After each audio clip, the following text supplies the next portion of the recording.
Hello galera, tudo bem com vocês? Eu me chamo Thiago, sejam bem-vindos a mais um vídeo do meu canal. Vou estar aqui fazendo mais uma análise de toque da revista Shonen Magazine, aqui para entender como é que anda a popularidade de cada um dos mangás e assim ver também quais são os mangás que estão próximos a serem grandes sucessos. Acompanhe o vídeo, passei uns dias aí sem postar nenhuma análise de toque, mas vou estar aqui voltando, vou tentar até se possível postar 2 análises de toques por semana, para eu tentar pelo menos ficar em dia, né? Porque eu atrasei algumas semanas e já estava atrasado, enfim. Vou tentar ao máximo ficar em dia aí. Então, talvez essa semana ou nas próximas semanas você veja aí 2 análises de toque de uma mesma revista na mesma semana. Espero que você tenha deixado seu like, se inscrevido no canal.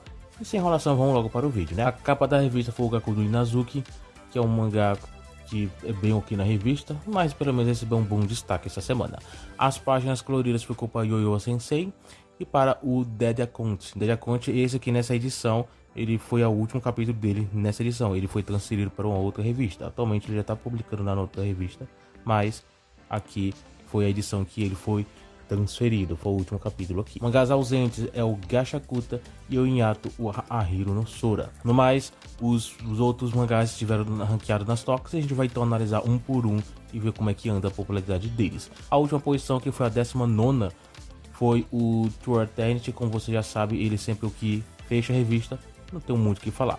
A 18ª posição foi o Kanan-sama Komeda Choroi, mangá esse que é como, por ser um manga mais gag, né, um caso comédia e tudo mais, acho que gag talvez não seja o caso, mas é comédia romântica e tudo mais. Então ele tem um tratamento assim realmente como comédia. A Magazine costuma então jogar alguns mangás de comédia para baixo, né? Ele tem esse costume, apesar de que Kanan-sama de vez em quando recebe ainda posições altas, porque de certa forma ele tem vendas que não são tão boas, mas apresenta-se um certo crescimento, pelo menos eu noto isso, e eu acho que a Magazine vê o potencial para esse mangá crescer. Não vejo ele se tornando um dos grandes de potencial na revista, mas eu acho que ele pode sim se tornar melhor do que ele já é. A 17ª posição foi o Magami-san, recebeu uma posição bem baixa essa semana. Ele é, na minha opinião, algo que eu já venho falado, né, um dos potenciais da revista futuros, né. Ele é um dos vários mangás de comédia romântica, os roncons. Para mim, ele pode ser sim um dos novos potenciais, pelo menos nessa margem. Atualmente, o Kanojo Karishimasu é o roncon mais popular aqui da revista, mas eu tenho uma grande aposta que a Magami-san pode sim se tornar um novo grande sucesso, pelo menos nesse gênero aqui na revista. Espero que minhas expectativas sejam aí cumpridas aí quando o anime estrear. A 16ª posição foi o Seitai da Shikaku. Não tenho muito o que falar sobre o mangá. Ele vai receber um anime. Eu esperava, e eu tava pensando que realmente ia ser para esse já essa temporada de fim de ano, mas não foi o caso. Ele vai ser pro ano que vem mesmo. Não sei ao certo se vai ser já para a temporada de janeiro ou de abril. Acho que não foi falado nada, não foi anunciado nada. Pelo menos não vi nenhum movimento assim de estúdio, a Magazine divulgando, nem nada do tipo. Então provavelmente pode ser lá para abril ou lá pro meio do ano mesmo, enfim. Vamos ver isso, que quem sabe, né, isso venha dar um gás a mais pro mangá. Eu não tô com tantas expectativas, mas, né, tudo pode acontecer. A 15ª foi o Saema Koji, que esse aqui é um mangá que não tem uma popularidade tão grande. Ele é um mangá que decaiu bastante. Pra falar a verdade, ele nunca teve nenhum momento alto. Ele estreou bem baixo, tem uma popularidade bem baixa, vendas baixas também. Tudo nesse mangá é muito ruim. Inclusive já foi até anunciado que o mangá vai ser cancelado nas próximas edições, né? Então, daqui a algumas edições, o mangá já vai dizer adeus para a revista. Então, aqui já só tá encerrando a obra mesmo. Então, realmente, a obra foi fadada realmente ao fracasso mesmo. A 14ª foi o Anumiburo, recebeu aí já o anúncio de anime, o que, sinceramente, na minha opinião, não fazia nem sentido pela popularidade que o mangá tem. Então, na minha opinião, o Anumiburo era um mangá que eu dificilmente veria ele recebendo tanto destaque. Ele não é um dos grandes mangás da revista, mas ele recebeu um anúncio de anime. Então talvez seja uma possibilidade da Magazine, quem sabe, pelo menos divulgar mais a obra, quem sabe, né, aumentar o sucesso dela. Que não é tão grande, para falar a verdade, mas existe essa possibilidade. A 13ª foi o Kuroya Medaka. Esse aqui é um dos mangás aí, mais um dos comédias românticas que tem aí na revista. Não é um dos que vende tanto, mas ele vende bem. Acho que chega na média de 20 para 30 mil exemplares aproximadamente. Ele pega aí um mês de vendas. Inclusive, tá saindo o volume novo dele esse mês. Então já é um volume a mais pra gente estar analisando. E provavelmente ele vai fechar mais ou menos nessa margem novamente. Ele é um dos roncons aí que tem uma quantidade de capítulos bom. Eu acho que já devia ter tido um anúncio de anime pelo menos. A obra ele tá tendo bastante potencial. que ele e a Magami-san são os dois, pelo menos nesse gênero, né, de romance, que tem bastante potencial. Eu vejo pelo menos bastante potencial neles para se tornarem grandes sucessos. Espero que realmente isso aconteça, né? Porque se a Magazine não der a devida atenção, acho que aí vai virar só passageiro mesmo e não vai aproveitar o sucesso que essas obras estão começando a ter. A 12ª foi o Megami no Café Terrace. Não tenho muito o que falar da obra, acho que no mais é só sobre o anime mesmo, que já foi lançado. Eu falo isso quase toda a análise de toque da Magazine, então não vou me repetir de novo. Mas é um mangá que eu vejo um grande sucesso nela no futuro. Não um dos grandes da revista, mas pelo menos aí se destacar bem.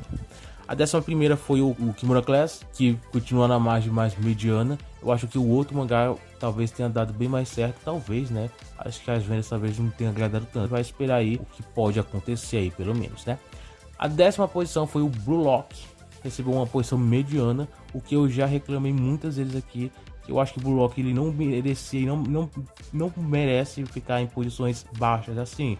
Porque apesar de ter sido uma posição mediana, o nível de popularidade que a obra tem, eu acho que o mangá ele não deveria receber isso. Ficar sempre lá no top 5, no top 3 pelo menos. Que eu acho que é isso daí que ele não deve sair. Mas a Magazine continua ranqueando ele em posições baixas. Não sei o porquê.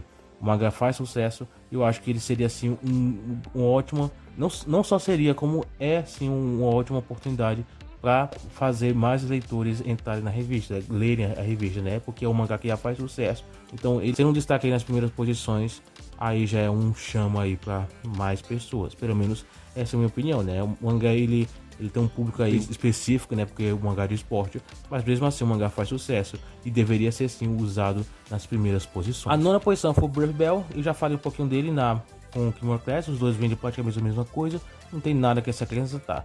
Eu acho que são dois mangás que talvez durem, né? Acho que talvez o Brave Bell dê mais certo que o Kimura Class, mas tudo aí é só um palpite mesmo, né? Sem embasamento nenhum. Agora a 18ª posição foi Seitokai ni Monaru, que esse aqui é também mais um dos comédias. Eu acho que romance também não tem tanto, né? Nem sequer é o foco aí, apesar de ter coisas aqui, coisa lá. Mas enfim, Seitokai é uma obra que vem se destacado, ele vem crescido bem, para falar a verdade, o que me surpreende. Então eu espero realmente que a obra continue com esse ótimo crescimento. E vem o anime logo, né? Não sei quantos capítulos o mangá já tem, mas eu acho que se for para anunciar vai ser depois quando o mangá tiver mais de 100 capítulos. Porque os capítulos são bem curtos, então eu acho que deixar acumular mais, mas eu acho que dá sim para fechar bem aí, pelo menos uma temporada de 12 episódios com o que já foi feito, ainda sobra, né? Porque já foi lançado. Mas enfim, bora esperar aí que venha algo bom futuramente para essa obra.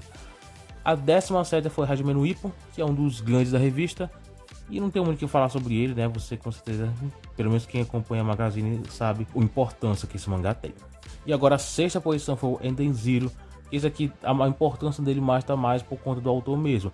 A obra sim tem, de certa forma, ele tem sua importância na revista, pelo menos é o que eu vejo, né? Mas em vendas não é tão bom. Ele vem perdido números em vendas de volume a volume, o que chega a ser algo bem desastroso. E na minha opinião, realmente, o que de certa forma, não diria que é o 100% dos motivos, mas algum dos motivos é porque é o Hiro Mashima, né? Que é o autor, que é um dos grandes aí da Magazine, que fez Fairy Tail, fez Heaven Master, enfim, é um autor de renome na revista.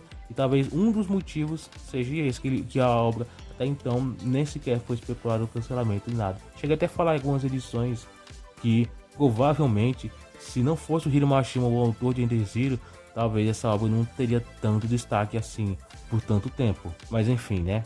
É a minha opinião, pelo menos.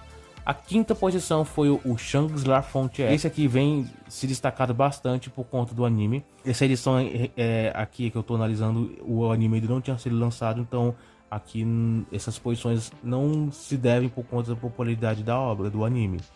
Mas o anime sim, ele vem feito o mangá se destacar bem. Inclusive as vendas aumentaram até um pouco, pelo menos na minha percepção, né? Espero que o crescimento continue aumentando. E algo que eu já venho falado e repito aqui de novo, na minha opinião, o Shangri-La Frontier tem um grande potencial aí, não para ser igual a Blue Lock, mas para pelo menos se destacar entre os outros aí, o que ele já é um bom destaque, né? Mas eu acho que ele pode sim crescer mais do que ele já é. E a quarta posição foi História de Mayumi, que é mais um outro mangá aí de um comédia, romance e tudo mais. Não tem muito o que acrescentar sobre ele. Ele recebe posições boas, né, para falar a verdade. As últimas edições ele recebeu bastante.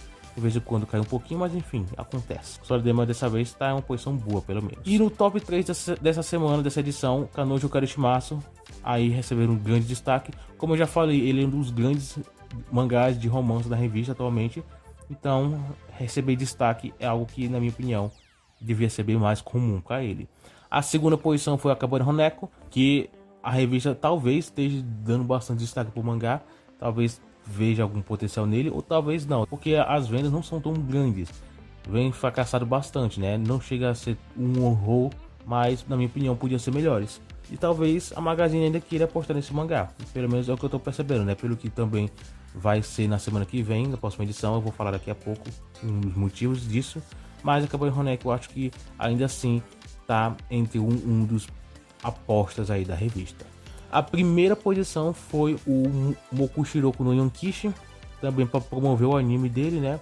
Que existe uma certa expectativa. Eu não tô com tanta, e o anime já saiu e não fez nada tão grande com relação ao mangá, pelo menos por esses primeiros capítulos, os primeiros episódios. Então não sei se daqui pra frente vai mudar alguma coisa, né? Só basta esperar mesmo. Bora torcer que o Koshiroku, o Shangri-La Frontier, esses dois consigam crescer aí a sua popularidade. E agora para a próxima edição, a edição 41, a Akabane Honeko vai ser acabada a revista, mostrando aí um certo apoio pela própria Magazine em manter o mangá, pelo menos, né? As páginas coloridas serão para o Blue Lock e para o Brave Bell, que, como eu falei, ele pelo menos aparenta receber um pouco mais de destaque que o Kimura Class. Talvez a Magazine queira apostar nele mais que o próprio Kimura, né? Mas enfim, bora esperar as próximas edições para a gente ter dados mais concretos com relação a esse mangá. Mas e aí? O que você achou da edição dessa semana? Comente aí, quero saber a opinião de vocês e quais são os mangás que, na sua opinião, têm potenciais para se tornar grandes da revista aí. Quero saber a opinião de vocês e o vídeo é mais ou menos isso. Obrigado por ter assistido até aqui e a gente se vê no próximo vídeo.